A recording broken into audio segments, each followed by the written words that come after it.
and welcome to Advent 7. You know, at the time of Mary and Joseph, they lived in their country called Israel. But unfortunately, at the time of Mary, Joseph and baby Jesus, which was about 2,000 years ago, their country was actually occupied and controlled by a huge empire called Rome.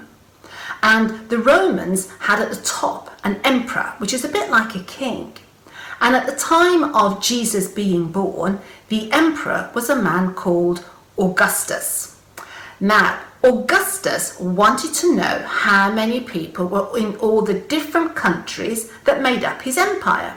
So he said, I want to call a register, a census, and I want to know who's who and where they've all come from. So people like Joseph, they were told, you have to go back and register, but in the place where your family come from. So this meant that Joseph had to travel all the way to Bethlehem, and Mary decided she would go with him.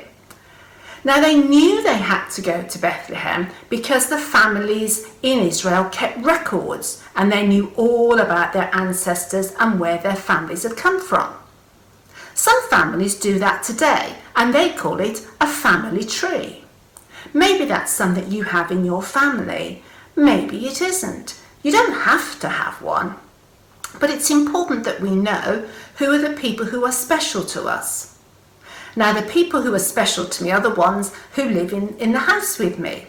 And to show them how much I love them and they're special to me, I am at the moment baking their favourite cake, chocolate and cherry. Now, that may not be everyone's favourite, but it's definitely theirs. And it's just my way of showing them that they're special to me. Here's a challenge if you want an extra challenge today. The emperor at the time Jesus was born was a man called Augustus. But he changed his name when he became the emperor. If you want a real challenge, what was his name before he changed it to Augustus?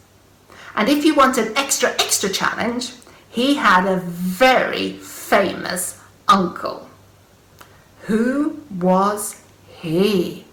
Have a good day today, whatever you're doing, and see you tomorrow.